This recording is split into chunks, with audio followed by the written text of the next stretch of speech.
আল্লাহর হাবিব সাল্লাল্লাহু আলাইহি সাল্লাম বললেন, তুমি এদিক সেদিক তাকায়ও না, মানুষের ভয় অন্তর থেকে দূর করে দাও, আল্লাহর ভয় তোমার অন্তরে ঢোকাও, আল্লাহ তোমার মঙ্গল করুক, আল্লাহ তোমার কল্যাণ করুক। এই কথা বলার পরে বলতেছেন, এবার তুমি যাও। ছেলে, হুজুর আমি তো যাওয়ার জন্য আপনার দরবারে আসি নাই, আমি যদি যাওয়ার থাকতাম, আমার সাথীরা যখন চলে গেছে তখনই আমি চলে যাইতাম। আমি যাওয়ার জন্য আসি নাই, আপনার কদমে সারা জীবন পড়ে থাকার জন্য আমি এসেছি। আমার পরে দেন আশহাদু আল্লাহ ইলাহা ইল্লাল্লাহ ওয়া আশহাদু আন্না মুহাম্মাদান আবদুহু ওয়া রাসূলুহু। আবু মাযুর কালমা পরে মুসলমান হয়ে যায়। যারা আল্লাহু আকবার। हकीकत से तो दुनिया बेखबर है, दुनिया की नुमाइश पर नजर है। नमी गोयाम के आज दुनिया जुदा बाश, बाहर कारे के बाशी बा खुदा बाश। अल्लाह अल्लाह क्या मुबारक नाम है, अल्लाह अल्लाह आशिकों का काम है। आशिकारा मिल्लतो मजहब जुदास, आशिकारा मिल्लतो मजहब खुदा। আল্লাহু আকবার। হাজারো মানুষ, লাখো যুবক আজকে এই বয়ানাত ওয়াজগুলো শুনে দাঁড়িয়ে রাখতেছে, নামাজ পড়তেছে, ইসলাম শিখতেছে, ইসলাম বুঝতেছে, ইসলামকে বোঝার চেষ্টা করতেছে। এই অবস্থা আগে ছিল না। শীতের মৌসুমে শুধু যাত্রা গান আর বিভিন্ন শরীয়ত মারেফতের নামের গানে ডাকডুল ফিডানোর সয়লাভ ছিল সারা বাংলাদেশে। কতক্ষণ ঠিক কিনা? আমার তো মনে হয় একদম বন্ধই হয়ে গেছে, যাত্রার অস্তিত্ব নেই এখন। কতক্ষণ ঠিক কিনা? যাত্রা টাত্রা এগুলো এখন মানুষ বুঝে না। এখন যুব সমাজ, বেবি স্ট্যান্ড সমিতি, ট্রাক সমিতি, মালিক সমিতি, সিএনজি মালিক সমিতি, মাদ্রাসাওয়ালা, মসজিদওয়ালা, যুব সমাজ, ওয়াজ মাহফিল, তাফসির মাহফিল। কতক্ষণ ঠিক কিনা? একটা আলেম দাওয়াত দিয়ে এনে রাতভর মানুষকে বুঝাইতেছে যে দিন বুঝো, দিন মানো, দিন নিয়ে কবরে যাওয়ার ফিকির করো। বাস সাহাবায়ে কেরামের যে নেশা ছিল, এই নেশা ঢুকিয়ে দিয়েছে মানুষ। এখন মোবাইলটা খুলেও দেখে একটা আয়াতের ব্যাখ্যা বুঝি, একটা হাদিসের ব্যাখ্যা বুঝি, একটা ইসলামের আমি একটা বিধান বুঝি। এখন যারা বুঝার তারা এই দিকে লেগে গিয়েছে। কতক্ষণ ঠিক কিনা? কি নেশা মানুষের ভিতরে ঢুকেছে ইসলাম বুঝার জন্য, মানার জন্য। এটা আমি বুঝাইতে পারবো না, এটা বুঝার বিষয়, বোঝানোর বিষয় নয়। কতক্ষণ ঠিক কিনা? দুনিয়া বোঝার জন্য মানুষ আগে সয়লাভ ছিল, আলহামদুলিল্লাহ এখন দুনিয়াও করে, সাথে সাথে দিনও করে। এখন প্রত্যেকটা যুবক দাঁড়িয়ে রাখতে শুরু করেছে, নামাজ কাজা করে না, গাড়িতে বসে নামাজটা পড়ে নেয়, তায়াম্মুম করে নামাজ পড়ে নেয়, তারপরে যুবক নামাজ ছাড়ার চেষ্টা করে না। এগুলো এই বয়ানাত ওয়াজের বারাকাত। বাংলাদেশে আমি তো, আমাদের কাছে হিসাব আছে, ডেলি বাংলাদেশে ডেলি 4,500 থেকে 5,000 ওয়াজ হয় ডেলি, পার ডে। একদম কাতি মাস থেকে নিয়ে একদম মাস পর্যন্ত, চৈত্রি মাস পর্যন্ত পার ডে কম বেশি 5,000-এর মতো মাহফিল হয় ডেলি সারা বাংলাদেশে। যেরকম এই 5,000 মাহফিল গ্রাম বাংলা সহ সারা দেশে হয়। ঢাকা শহরে প্রতিদিন 50টা মাহফিল হয়। আপনারা কল্পনা করতে পারবেন না। আমি যেদিন ঢাকা প্রোগ্রাম করি, এদিন কমপক্ষে 3টা করি। তখন আমার আন্দাজ হয় যে কি পরিমাণ প্রোগ্রাম ঢাকায় হয়। ঢাকা ডেলি 50টা মাহফিল হয়। এই আজকে 13 তারিখ, আজকে এই এলাকার যত ইমাম খতিব আছে, যত মসজিদ, এই মসজিদের ইমাম খতিব যারা আছে, আমি এটার অন্তর্ভুক্ত, আমি এটার সদস্য। এই মাঠে আজকে আপনাদের মাহফিল হবে, আজকে আমার জানা মতে মিরপুরেই 5-6টা মাহফিল আছে। আমার এই উত্তরার থেকে নিয়ে শুরু হবে, পরে বোটবাজার হইয়া, মাওনা হইয়া, পরে ত্রিশাল যায়। আমার 4টা প্রোগ্রাম আজকে। আল্লাহু আকবার। আজকে 4টা প্রোগ্রামের পর প্রোগ্রাম চলছে। মানুষ যাদের ভিতরে দ্বীনের পিপাসা আছে, এরা এই পিপাসা নিবারণ করতেছে উলামায়ে কেরামের বয়ান, কোরআন হাদিসের আলোচনার দ্বারা। কতক্ষণ ঠিক কিনা? সাহাবায়ে কেরাম, ও মুহতারাম হাজরিন, সাহাবায়ে কেরাম এমন ছিলেন যে দুনিয়ার তৃষ্ণায়, পানির যে আগ্রহ, পানি পানের জন্য তৃষ্ণা যা কাতর হয় মানুষ, তার চেয়ে বেশি কাতর ছিলেন দিন শিখার জন্য। যেরকম সুবহানাল্লাহ। এমন ছিল যার কারণে তারা অল্পতেই ইসলামের দিকে দাবিত হয়ে গেছে। এক সাহাবী, আল্লাহ নবী সাল্লাল্লাহু আলাইহি সাল্লাম যুদ্ধের ময়দানে যাচ্ছিলেন, তো আসরের টাইম হয়ে গেছে, তো বেলালকে বললেন যে আসরে আজানটা দাও, এখানে নামাজটা পড়ে নেই। হযরত বেলাল আজান দিতে শুরু করলেন। আল্লাহু আকবার। কিছু কাফেরের কিছু পোলাপান, মুশরিক কিছু পোলাপান, পত্তলিকদের কিছু সন্তান, মূর্তি পূজারীরা হযরত বেলালের আজানটা নিয়ে ব্যঙ্গানি শুরু করছে। বেলাল বলে আল্লাহু আকবার আল্লাহু আকবার, হেঁটে গেল আল্লাহু আকবার আল্লাহু আকবার, মানে বেঙ্গা। আল্লাহ নবী সাল্লাল্লাহু আলাইহি সাল্লাম হযরত বেলাল রাদিয়াল্লাহু তাআলা আনহু আজান দিচ্ছিলেন আর চোখের পানিগুলো পড়তেছিল, হায়রে আল্লাহ বড় বলতেছে, এটা নিয়েও বেঙ্গায়, হায়রে বুঝ নাই আজানের মধ্যে বেলাল কাঁদতেছে যেরকম আল্লাহু আকবার। আর আল্লাহর হাবিব সাল্লাল্লাহু আলাইহি সাল্লাম এই দৃশ্যটা দেখতেছিলেন যে বেঙ্গাইতেছে। বেলাল যখন আজান শেষ করলেন তখন নবীজি এদেরকে ডাকলেন, এই যুবক বাচ্চারা এদিকে আসো, কে কে আজান নিয়ে বেঙ্গাইছো, কে কে এদিকে আসো। যেই বলছে এদিকে আসো সবটি দৌড়, সবটি পলাইছে, কিন্তু একটা ছেলে সে পলায় না। এক ছেলে বয়স কম, নাবালেগ, হয়তো 8-9 বছর 10 বছর বয়স হবে। ছেলেটার নাম আবু মাহজুরা। কি নাম? আবু মাহজুরা। ওই ছেলেটা আর পলায় না। আল্লাহ নবী বলেন, সবাই পলাইছে, তুমি পলাও না কেন? কয়, ওরা তো বেঙ্গানোর জন্য বলছে আর আমি শিখার জন্য বলছি, যেরকম আল্লাহু আকবার। এরা তো আজান বেঙ্গানোর জন্য আল্লাহু আকবারকে ঠাট্টা করে বলছে, আর আমি শিখার জন্য, এটাকে লালন করার জন্য, দিলে জায়গা দেওয়ার জন্য আমি বলছি, আমি বেঙ্গানোর জন্য বলি নাই, যেরকম আল্লাহু আকবার। আল্লাহর হাবিব বলেন, তাহলে বাবা তুমি আবার এখন একা একা আজান নামার শুনাইতে পারবা? কই শুনাইতে পারবো। কই শোনাও দেখি। কই শোনাবো? এখন এদিকে ওদিকে তাকায়, শোনাবো? আমার মুসলমান আশপাশে কেউ আছে কিনা, লজ্জার বিষয় না, কারণ সে তো জানে যে সে কাফেরের ছেলে, এই জন্য বলতেছে আমি কি শোনাবো? এদিক সেদিক তাকায়। রসুল কয়, এদিক সেদিক তাকানোর দরকার নাই, কে কি বলবে এটা শোনার দরকার, তুমি শোনাও। তখন সে আল্লাহু আকবার বলে আজানটা শোনাইতে শুরু করলো। আজান শোনানোর পরে রসুল বললেন, ধন্যবাদ তোমাকে, দোয়া করি তোমার জন্য, আল্লাহ তোমার মঙ্গল করুক, যেরকম সুবহানাল্লাহ। ইসলাম তো দাওয়াত দেওয়া যায়, উদ্বুদ্ধ করা যায়, কিন্তু জবরদস্তি করা যায় না। রসুল বলতেছেন আল্লাহ তোমার কল্যাণ করুক, আল্লাহ তোমার মঙ্গল করুক। তুমি হাইয়া আলাল ফালা বলছো, কল্যাণের দিকে আসো, নামাজের দিকে আসো, আল্লাহ তোমারে প্রথম কল্যাণ করুক, যেরকম আল্লাহু আকবার। আল্লাহর হাবিব সাল্লাল্লাহু আলাইহি সাল্লাম বললেন, তুমি এদিক সেদিক তাকায়ও না, মানুষের ভয় অন্তর থেকে দূর করে দাও, আল্লাহর ভয় তোমার অন্তরে ঢোকাও, আল্লাহ তোমার মঙ্গল করুক, আল্লাহ তোমার কল্যাণ করুক। এই কথা বলার পরে বলতেছেন, এবার তুমি যাও। ছেলে, হুজুর আমি তো যাওয়ার জন্য আপনার দরবারে আসি নাই, আমি যদি যাওয়ার থাকতাম, আমার সাথীরা যখন চলে গেছে তখনই আমি চলে যাইতাম, আমি যাওয়ার জন্য আসি নাই, আপনার কদমে সারা জীবন পড়ে থাকার জন্য আমি এসেছি। আমার পরে দেন, আশহাদু আল্লাহ ইলাহা ইল্লাল্লাহ ওয়া আশহাদু আন্না মুহাম্মাদান আবদুহু ওয়া রাসূলুহু। আবু মাহজুরা কালমা পরে মুসলমান হয়ে যায়, যেরকম আল্লাহু আকবার। हकीकत से तो दुनिया बेखबर है, दुनिया की नुमाइश पर नजर है, नमी गोयम के आज दुनिया जुदा बाश, बाहर कारे के बाशी बा खुदा बाश।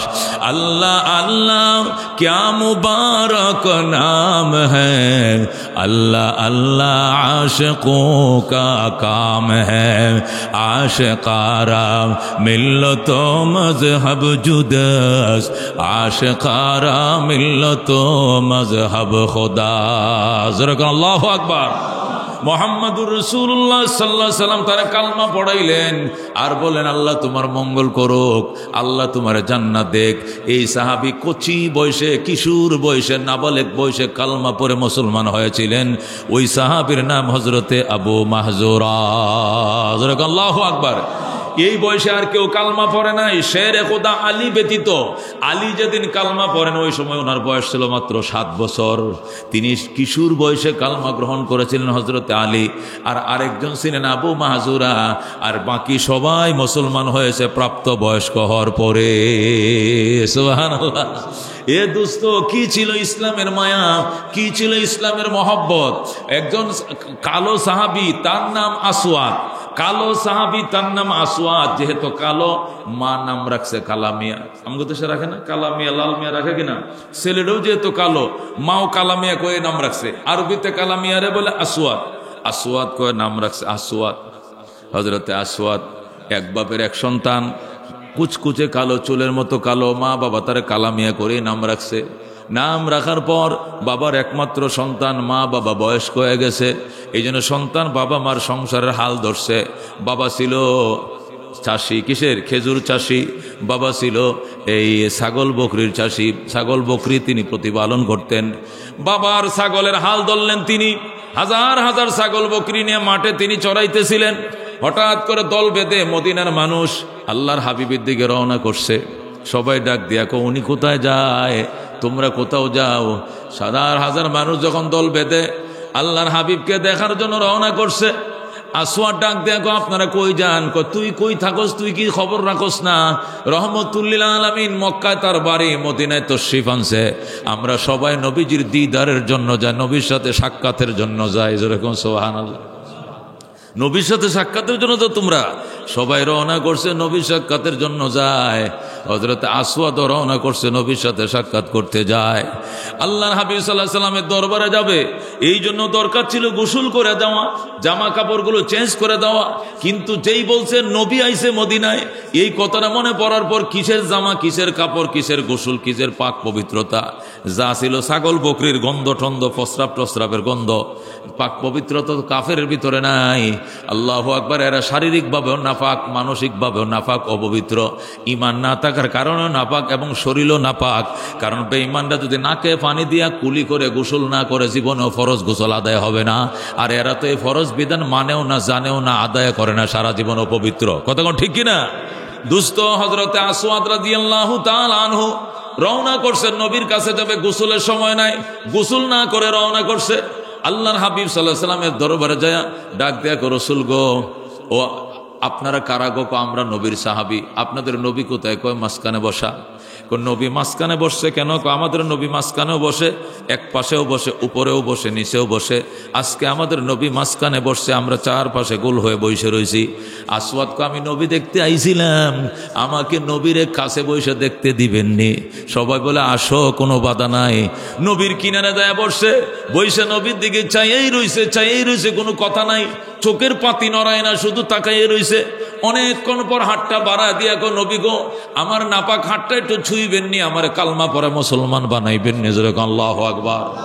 আল্লাহর হাবিব সাল্লাল্লাহু আলাইহি সাল্লাম তারা কালমা পরে মুসলমান বানাইলেন। এখন আসওয়াদ কো হুজুর আমার বুক কানা, আপনার বুকের সাথে একটু মিলাইতে মন চাইছিল। রসুল কো আসো, পাঁচা ভাইরা রসুল এই যে ধরছে, নবুয়তের ট্রান্সমিটারের সাথে যে চাপ দেওয়া ধরছে, ইমানের নূর এখান থেকে ওখানে ট্রান্সফার হয়ে গেছে। যেরকম সুবহানাল্লাহ। আসওয়াদ আল্লাহ নবী তারে ফাঁজা মেরে ধরছে। আসওয়াদ কো আমি আগে ধরে নাই, নবী আমার আগে ধরছে।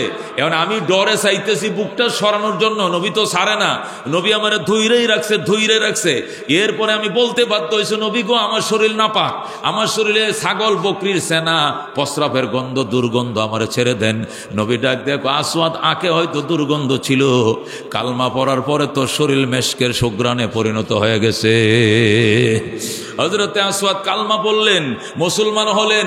ডাক দেয়া বললেন, নবী আমি একজন চাষি, আমার বাপ গরিব মানুষ, কৃষক, খেজুর বাগান করে, ছাগল বকরি চড়ায়, ছাগলগুলো রাইকা চলে আসছি, শিয়ালে সবটি খেয়ে ফেলবে। রসুল কয় যাও। হুজুর যাইতে তো মন চায় না, কয় যাও পরে আইসো। কয় না হুজুর এই চেহারা তো যাবো কোথায়, আমি আপনার রাইখা জীবনেও যাব না। আল্লাহু আকবার। রসুল কয় যাও, আমি একটা কাজে যাব। কি কাজে যাবেন? আমি যুদ্ধে যাব। আমিও যুদ্ধে যাব। যুদ্ধে গেলে কি হবে? শহীদ হইলে সুজা জান্নাত। আমি সবার আগে যাব জান্নাতে। আল্লাহু আকবার। আল্লাহ নবী বলেন, আবু বকর এর সিরিয়াল আগে দিয়ে দাও। ময়দানে আসওয়াদকে নিয়ে চলছে, নবী বললেন ওর সিরিয়াল আগে দাও। আবু বকর বললেন তুমি আগে অস্ত্র নিয়ে আগাও। অস্ত্র নিয়ে একজন করে পাল্টাপাল্টি আক্রমণ হয়। একজন কাফের আক্রমণ করবে, এরপরে মুসলমান প্রতিহত করবে, এরপরে মুসলমান আক্রমণ করবে, কাফের প্রতিহত করবে, এইভাবে যুদ্ধ চলে। আসওয়াদকে প্রথম দেয়া হলো, কয়েকজন কাফেরকে জাহান্নামে পাঠায় দিয়া নিজেও শহীদ হয়ে জান্নাতের মেহমান হয়ে যায়। হযরতে আসওয়াদের নবী সাল্লাল্লাহু আলাইহি সাল্লাম হযরতে আসওয়াদের গালে চুমু খায় আর ডাক দেয়, আসওয়াদ আমার আগেই তুমি জান্নাতে চলে গেলা, আমার আগে তুমি জান্নাতে চলে গেলা। আল্লাহু আকবার। এই ছিল সাহাবায়ে কেরাম অবস্থা। নবীর কাছে এসে বলতেন, ফাদাকা আবি ওয়া উম্মি ইয়া রাসূলুল্লাহ। ওগো আল্লাহর হাবিব, শুধু আমি নয়, আমার মা বাবা শুদ্ধ আপনার জন্য কুরবান করতে আমি রাজি আছি। রাসূল গো আপনার মুখে হাসি দেখতে চাই। আপনি মদিনায় তশরিফ আনছেন, আমাদের দোতলা বাড়ি, আপনি কি দোতলায় থাকবেন না নিচতলায় থাকবেন বলেন? আপনি যে ফ্লোরে আগে যাবেন ওই ফ্লোরে আপনি যাওয়ার পর পরের ফ্লোরটাতে আমি থাকবো। এটা আমাদের আয়োজন, এটা আমাদের শিষ্টাচার, এটা আমাদের ভদ্রলোকী। আল্লাহর হাবিবের সুন্দর ব্যবস্থা করার আগে আমরা বিছনায় পেট লাগাইব না। আল্লাহু আকবার। সাহাবায়ে কেরাম রে বলতেন, ও সাহাবায়ে কেরাম, যারা মক্কা থেকে আপনারা আসছেন, কয়টা? 2টা বাগান আছে আমার বাপ থেকে আমি ওয়ারিশ সূত্রে পাইছি। একটা বাগানের মালিক তোমাকে বানাইলাম, আরেকটা বাগানের মালিক আমি হইলাম। বাবার ওয়ারিশ সূত্রের সম্পত্তি যেটা ওয়ারিশ সূত্রে পাইতাম একা, সমানে 2 ভাগ করে 1 ভাগ তোমারে দিলাম। যেরকম আল্লাহু আকবার। ভাই বাট দিয়া দিত, ওয়ারিশ সূত্রের সম্পত্তির বন্টনের ভাগীদার বানাইতো আনসাররা মুহাজিরদেরকে। এই জন্য রসি বলছেন, আনসারদের নসরত যদি না থাকতো তাহলে দিন দুনিয়াতে জিন্দা হতো না। হিজরত আর নসরত 2 জিনিসের সমন্বয় ইসলাম। দোস্ত, সাহাবায়ে কেরাম হিজরত করেছেন এক দল, আর নসরত করে ওয়েলকাম জানাইছেন আর এক দল। 2 দলের হিজরত আর নসরতের কারণে তামাম 7টা মহাদেশের মধ্যে ইসলাম অল্প দিনের মধ্যে ছড়িয়ে পড়েছে। যেরকম সুবহানাল্লাহ। হযরতে সিদ্দিক আকবর রাদিয়াল্লাহু তাআলা আনহু কালমা পড়েছেন। নবী বললেন, আবু বকর চলো। কোথায়? আমার যে কাজ তোমারও এই কাজ। হযরতে সিদ্দিক আকবর আল্লাহর নবীর সাথে শপথ করে গেলেন, তাহলে আপনার কাজ আমি শুরু করলাম। 3 জনকে কালমা পড়াইছে একদিনে। আল্লাহু আকবার। কালমা পড়ার পর সংসার থেকে যখন ত্যাজ্যপত্র হয়ে গেছে, আবু বকর বললেন, আমার ব্যবসার তোমাকে পার্টনার বানাইলাম, পুঁজি দিতে হবে না, শুধু শ্রম দিও। আবু বকরের ব্যবসা চালাইও, লাভের অর্ধেক তোমাদেরকে দিয়া দিব। আল্লাহু আকবার। লাভের অর্ধেক তোমাদেরকে দিয়ে দিলাম। এই বলে 3 জনকে সিদ্দিক আকবর রাদিয়াল্লাহু তাআলা ব্যবসার পার্টনার বানাইলেন। আল্লাহ নবী বললেন, আবু বকর, আমার কাছে বিশ্বস্ত সূত্রে সংবাদ আইছে, শুক্রবার দিন নবী জুমার নামাজ পড়াইছেন, পড়ায় সুন্নত পড়তেছেন। অধিকাংশ সাহাবী মসজিদ থেকে বের হয়ে গেছে, কিছু সাহাবী মসজিদে এখনো আছে। ইতিমধ্যে 2 জন প্যান্ট শার্ট পরন্য লোক এসে মসজিদে ঢুকছে। ঢুকে কয়, আপনাদের নবী কোথায়? আমাদের নবী তো সুন্নত পড়তেছে, নফল পড়তেছে, জুমার নামাজ হয় না। হয়েছে তো আপনারা সবাই চলে গেছেন, নবী কি করে? নবী অতিরিক্ত নামাজ পড়ে, তো নফল টফল পড়তেছে। ও আচ্ছা, একটু দরকার ছিল আপনাদের নবীর সাথে, একটু বলবেন। এক সাহাবী আয়েশা বলে, ইয়া রাসূলুল্লাহ, 2 জন জেন্টলম্যান ভদ্রলোক প্যান্ট শার্ট পরোয়া, সম্ভবত মুসলমান নয়, আপনাকে একটু খুঁজে সালাম জানিয়েছেন। রসুল বললেন, ঠিক আছে। বারান্দা ওদেরকে নিয়ে বসলেন। কি হয়েছে বলো, কি হয়েছে বলো তোমাদের? হুজুর, আমরা ব্যবসায়ী, সিরিয়ার থেকে জৈতুন তেল এবং মধু নিয়ে আসছি, মদিনায় বিক্রি করি।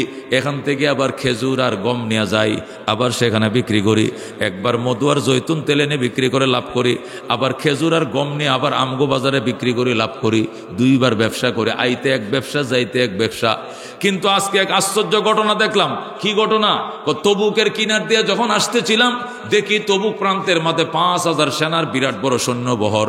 এরা প্রশিক্ষণ দিচ্ছে, রিহার্সেল দিচ্ছে, এদের পাকশা চলতেছে, মেয়েরা নাচ গান করতেছে। এরা জিজ্ঞাসা করলাম, তোমরা কোথায় যাবে? ওরা বলছে মদিনায় আসবে। আমি জিজ্ঞাসা করলাম, মদিনায় তোমাদের কাজ কি? মদিনার নবী নতুন ধর্মের দাওয়াত দেয়, আমরা নিয়ত করছি নবীকে, নবীর অনুসারীদেরকে মাটির সাথে মিসমার করে দেব, মিশিয়ে দিব, এই জন্য আমরা মদিনার উদ্দেশ্য রওনা করছি। রসুল সাল্লাল্লাহু আলাইহি ওয়াসাল্লাম ডাক দেখো, ইন্না লিল্লাহ, আমি তো এই ব্যাপারে কিছুই জানি না। আপনি ঘুমাইতেছেন, সংবাদ তাড়াতাড়ি সংবাদটা পৌঁছাইলাম, সতর্ক হন, মদিনা অচিরে ঘেরাও হবে, আপনাদেরকে মাটির সাথে মিশিয়ে দিবে। আল্লাহ নবী বলেন, সাহাবায়ে কেরাম যে যেখানে আছে সবাই মসজিদে ঢুকো। সব সাহাবীরা মসজিদে ঢুকলো। ঢুকার পরে বলল, 2 জন খ্রিস্টান, ওরা জৈতুন তেল মধু বিক্রি করে, ওরা আমাকে একটা সংবাদ দিছে।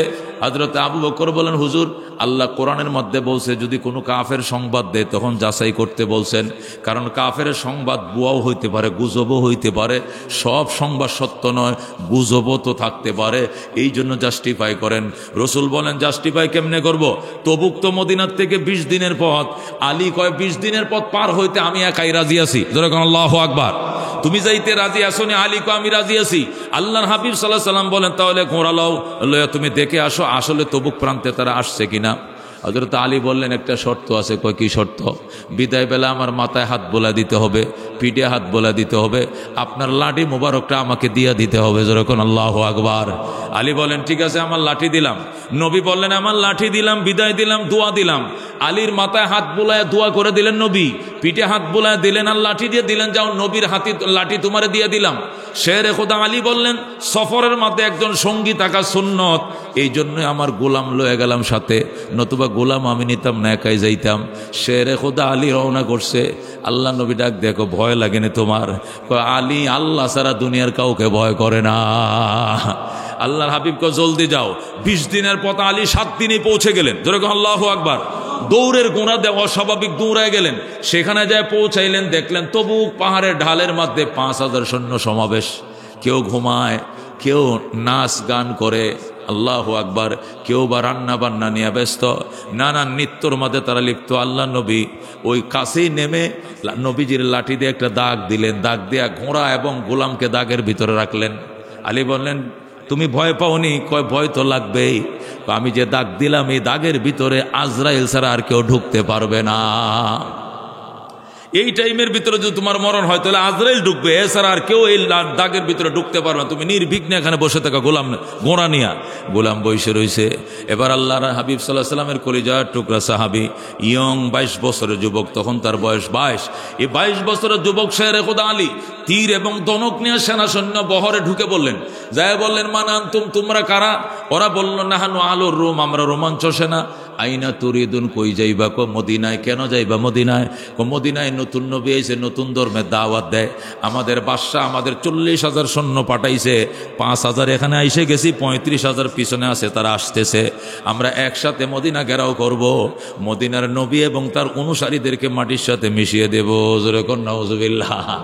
শেরে খোদা আলী ডাক দেখো, ভালো কথা, যদি মিশাইতে পারো তো মিশাইবা, অসুবিধা নাই।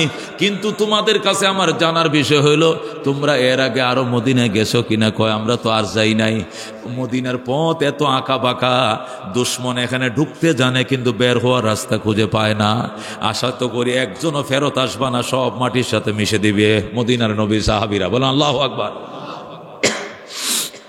কয়, আমাদের সাথে রাহাবর আছে, অসুবিধা হবে না, ঢোকার পথ পাবো, বের হওয়ার পথ পাবো। আলী বলেন, ঠিক আছে, তাহলে আরেকটা প্রশ্ন, আচ্ছা আপনারা যে মদিনায় রওনা করছেন সাহাবীদের সাথে যুদ্ধ করার জন্য, এই বাস পাখিদের সাথে যুদ্ধ করার অভ্যাস আগেও আপনাদের ছিল কিনা? কয়, না, বিগত কোনো তিক্ত অভিজ্ঞতা আমাদের নাই। আলী বলেন, এরা শাহাদতের তৃষ্ণায় বেকুল হয়ে রইছে। ঠান্ডা পানি দিয়া তৃষ্ণার্ত মানুষকে শরবত দিলে যা খুশি হয়, তার চেয়ে লাখো গুণ বেশি খুশি হবে শাহাদতের মর্যাদা পাইলে। জোরে কোন আল্লাহু আকবার। এরা হয়তো তোমাদেরকে খাইবে, নতবা এরা নিজেরা শহীদ হবে, একটারেও ছাড়বে না। খবরদার তোমরা যাইও না, যাইলে তোমাদের বিপদ আছে। এই কথাগুলো আলী যখন হাত নাড়ায় বলছিলেন, তখন সেনা কমান্ডো বলতেছে, এই ছেলে তোমার নাম কি? আমার নাম হায়দরে খোদা, খোদার সিংহ। বল আল্লাহু আকবার। হায়দর মানে সিংহ। তোমার এই উপাধি কে দিছে? যে নবীকে অ্যাটাক করতে চলেছো, এই নবী আমাকে উপাধি দান করেছে। এ ছেলে, তোমরা এই ছেলে মদিনার ব্যাপারে যে তুমি শক্ত কথাগুলো বলতেছো, তার কারণটা কি? তোমার কি পরিচয়? আমার পরিচয় ময়দানে দেখা হবে, মদিনায় আইসেন, ময়দানে দেখা হবে। যেরকম আল্লাহু আকবার। তোমাদের সেনা সৈন্য কত? আলী কয়, আপনাদের কত? আমাদের 40,000। আলী বলে, মদিনায় 40,000 মানুষের বসবাসও নাই, আমরা নাগরিকই নাই। 40,000 1,030 মানুষ মদিনায় বাস করি মাত্র, আমরা 40,000 সৈন্য কই পাবো? তাহলে কি দিয়ে মোকাবেলা করবা? আলী বলে, আমরা সংখ্যায় বিশ্বাসী নই, আমরা আল্লাহর সাহায্যে বিশ্বাসী। আল্লাহু আকবার। আমরা আল্লাহর সাহায্যে বিশ্বাসী। আমাদের সাথে পারবা না। তোমাদের কাছে এমন কি অস্ত্র আছে আমাদের সাথে পারবা? আমরা রোমাঞ্চ ইটালিয়ান বাহিনীর কাছে অত্যাধুনিক অস্ত্র আছে, ক্রস ক্ষেপণাস্ত্র আছে, এই আছে, ওই আছে। তোমরা কি আছে? আলী কয়, আমাদের প্রত্যেকটা সেনার বুকের মধ্যে এক একটা মাইন্ড আছে, এক একটা অ্যাটম বোমা আছে। একটা বোমা যদি ময়দানে ব্রাস্ট হয়, একটাও ফলাইতে পারবা না জীবন নিয়ে। জোরে কোন আল্লাহু আকবার। হযরত আলী রাদিয়াল্লাহু তাআলা যখন হুঙ্কার দিলেন, সেনাবাহিনীর কমান্ডার থরথর করে কাঁপতেছে। এ যুবক, তুমি যে হাত নাড়ায় কথা বলো, তোমার কি ভয় নাই? আমার কিসের ভয়? যে নবী আমাকে সিংহ ঘোষণা করেছে, আল্লাহ ছাড়া আলী কাউকে ডরায় না। জোরে কোন আল্লাহু আকবার। খোদা আলীরে ডাক দেয়া কয়, তাহলে তুমি সেই নবীর দলের লোক কিনা বলো। আলী বলেন, আমি কোন দলের লোক এটা দেখা হবে ময়দানে আইসেন। আল্লাহু আকবার। আল্লাহ আমাকে দুটা হাত দান করেছে, এই 5,000 সৈন্য মোকাবেলার জন্য আলীর একটা হাতে যথেষ্ট। আল্লাহু আকবার। আল্লাহর হাবিব সাল্লাল্লাহু আলাইহি সাল্লামের সাহাবী সিংহর মতো গর্জন দিয়ে চলে আসছে মদিনায়। আয়েশা বলে, ইয়া রাসূলুল্লাহ, হাবিব আল্লাহ, কথা তো সত্য, দুশমন তো আইসে গেছে তবুক পর্যন্ত 5,000, বাকি 35,000 পিছনের রাস্তায় আছে, কি খবর আইবনি? আলী কয়, যে ডায়লগ মাইরে থুই আইছি, কলজাত ভয় থাকলে জীবনে আইতো না, আর ভয় না থাকলে আসতেও পারে, তবে উড়িয়ে দেওয়া যায় না, আসতেও তো পারে, এই জন্য প্রস্তুতি নেওয়া ভালো। আল্লাহ নবী বললেন, আবু বকর প্রস্তুতি গ্রহণ করো, এরা যদি হয় 40,000, আমাদের কমপক্ষে 20 থেকে 30,000 তো হওয়ার দরকার আছে। সমান সমান হওয়ার দরকার নাই, কিছু কম হইলেও চলবে, নাম লেখাও। আল্লাহু আকবার। আবু বকর বলেন, ইয়া রাসূলুল্লাহ, নাম যে লেখাইব আপনি একটা ভাষণ দিতে হবে। আল্লাহ নবী জাতির উদ্দেশ্যে একটা ভাষণ দিলেন, এমন তেজস্বী ভাষণ দিলেন, ও আমার সাহাবায়ে কেরাম, ওই আল্লাহর কসম যে আল্লাহর হাতে আমি নবীর জীবন, আমরা বিন্দু পরিমাণ পিছপা হব না। আমাদের জীবনের চ্যালেঞ্জ নিয়ে যারা আসতেছে এদেরকে এখানে পৌঁছাইতেই দেব না, রাস্তায় প্রতিহত করব। জোরে আল্লাহু আকবার। তবে আমি নবীর কথা হলো, তোমাদের মধ্যে একদম যারা বয়োজ্যেষ্ঠ, যারা লাঠি ছাড়া হাসতে পারে না, চোখে দেখে না, এবং যে সমস্ত মহিলারা 10 মাস 10 দিন কমপ্লিট হয়ে গেছে, যে কোনো সময় পেটের ব্যথা শুরু হতে পারে, পেটের ব্যথা শুরু হতে পারে, ডেলিভারির ব্যথা, এমন প্রেগনেন্ট নারী ছাড়া, এমন বৃদ্ধ ছাড়া এবং অবুজ শিশু ছাড়া যদি একটা মানুষ এই যুদ্ধে না যাও, আল্লাহ আমার কাছে আয়াত পাঠানোর আগে নবী কোনোদিন তোমার সাথে আর কথা বলবে না। যদি উজর ছাড়া কেউ এই যুদ্ধে অংশগ্রহণ না করো, জিব্রাইল এসে কথা বলার অনুমতি না দিলে তোমার সঙ্গে নবীর আর কথা হবে না। তুমি সালাম দিলে সালামের উত্তর দিব না, আমার সাহাবীরা তোমাকে সালাম দিবে না। তুমি বাজারে গেলে তোমার কাছে কেউ কেনাকাটা করবে না, কেউ বিক্রিও করবে না, কেউ কিনবেও না তোমার পণ্য। সমাজ থেকে সম্পূর্ণ বয়কট করে দেওয়া হবে তোমাকে, যারা যুদ্ধে না যাইবা। আল্লাহ নবীর ভাষণ শুনে 28,000 সাহাবায়ে কেরাম নাম লেখাইছে। কয় হাজার? 40,000-এর মোকাবেলা 28,000, কম না তো, কাছাকাছি। কারণ বদরে 1,000 হয়ে 3,000 মোকাবেলা করছে, বদরে 313 জন হইয়া 1,000 মোকাবেলা করছে, ওহুদে 3,000 হইয়া 1,000 হইয়া 3,000 মোকাবেলা করছে, খন্দকে 3,000 হইয়া 10,000 মোকাবেলা করেছে। সুতরাং এখন 28,000 40-এর মোকাবেলা করা তো বেশি, বেশ কম না। সাহাবায়ে কেরাম খুশি, নবীও খুশি। সিদ্দিক আকবর ডাক দেয়া কয়, ইয়া রাসূলুল্লাহ, ইয়া হাবিবাল্লাহ, সংখ্যা তো ভালোই, অসুবিধা নাই, কিন্তু কি? কিন্তু অস্ত্র কই পামু? ঘোড়া নাই, ঢাল নাই, তরবারি নাই, চাবুক নাই, গদি নাই। এই 20 দিনের পথ যেতে হবে, আসতে হবে। অন্তত ঘোড়া লাগবে 28,000, ঘোড়ার খাবার লাগবে যাইতে 20 দিন, আইতে 20 দিন, 40 দিন। ওখানে যদি কমপক্ষে 3 দিন থাকে, 43 দিনের মুজাহিদদের খাবার, ঘোড়ার খাবার, কত কিছু লাগবে। এগুলোর ব্যবস্থা কে করবে? রহমতুল্লিল আলামিন সাল্লাল্লাহু আলাইহি সাল্লাম যখন আবু বকরকে প্রস্তাব দিলেন, আবু বকর হাউমাউ করে কেঁদে দিলেন। নবী বললেন, আবু বকর তুমি কাঁদো কেন? কই, ইয়া রাসূলুল্লাহ, হাবিবাল্লাহ, আমি আপনাকে জানানোর দরকার জানাইছি। নবী কই, তুমি কান্দার আগে আমি কান্দি। আবু বকর, তুমি কাকে বলতেছো, অভিযোগ করতেছো? তুমি আমার শ্বশুর, তুমি আমার জীবনের প্রথম সাথী, আমি দীর্ঘ 23 বছরের প্রথম ফসল ছিল তুমি। তোমার আগে কেউ কালমা পড়ে নাই, আমার ঘরের বিবি খাদিজা ছাড়া তোমার আগে আর কেউ কালমা পড়ে নাই। তুমি কার কাছে অভিযোগ দিতেছ? আমি আমার শ্বশুর থেকে জানতে চাই, ইসলামের জন্য আগে তুমি কি দিবা? এই বলে যখন নবী কাইদা দিলেন, আবু বকর বললেন, ঠিক আছে আমি ঘরে যাইতেছি। আবু বকর ঘরে গেলেন, যায় সালাদ শট একটা পড়লেন, বিবিরও একটা সালাদ শট পরাইলেন।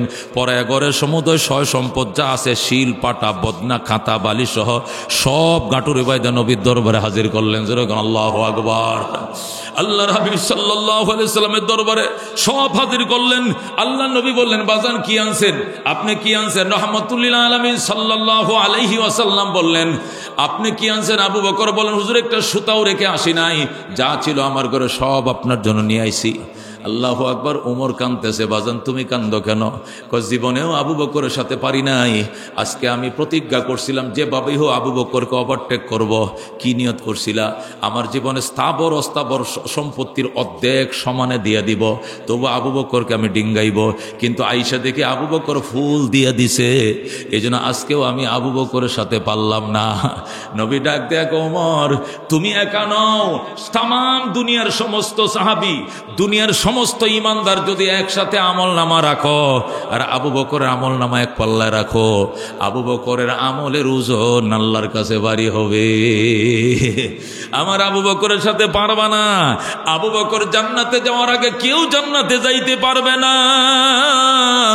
আবু বকর নবী আবু বকরকে জড়ায়া ধরলেন, বুকের সাথে পাঁজা মেরে ধরলেন, আবু বকর তোমার ঋণ আমি কোনোদিন শোধ করতে পারবো না। আল্লাহ নবী আবু বকরকে আদর করছিলেন। ইতিমধ্যে জিব্রাইল এসে গেছে, হাজার হাজার ফেরেশতার বহন নিয়া, প্রত্যেকটা ফেরেশতার গায়ে সালাত শট পড়া। সুবহানাল্লাহ। কিরে সাহাবায়ে কেরাম, তোমরা দামি দামি আসমানি পোশাক পরে আসো, আজকে এইগুলো কি তোমাদের গায়ে? এগুলো কি? হুজুর আবু বকর যখন সালাত শট পড়ছে, আল্লাহ ডাক দেয়া কয় ফেরেশতা ছায়া দেখ আমার আবু বকর কি পরে।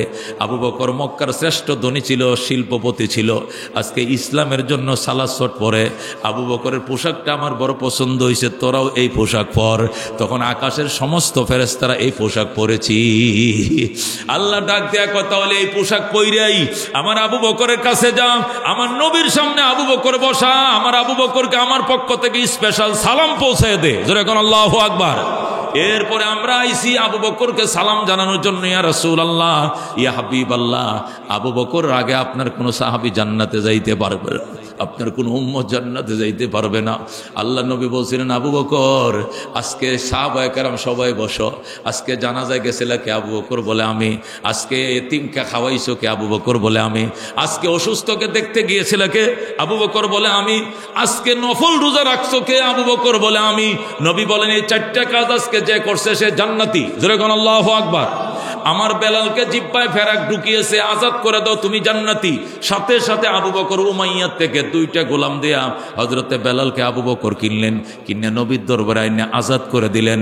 আবু বকর যখন আজাদ করলেন, নবী বললেন বেলালও আজাদ, আমার আবু বকরও আজাদ। আবু বকর বলে আমি তো হুজুর গোলাম ছিলাম না, আমি আজাদ হইলাম কেমনে? বেলাল গোলামিয়ত থেকে আজাদ, আর আমার আবু বকর জাহান্নাম থেকে আজাদ। জোরে কোন আল্লাহু আকবার। ও বন্ধু, ওই সাহাবায়ে কেরামের ত্যাগ এবং কুরবানির বিনিময়ে 7 সমুদ্র 13 নদী পার হয়ে ইসলাম আমাদের দেশে আইছে। নতুবা ইসলাম আমরা পাইতাম না রে বাজান। এই কষ্টের ইসলামের জন্য আমরাও কারা কারা আছি জানমালের কুরবানি দিতে রাজি আছে? হাত বাড়াই।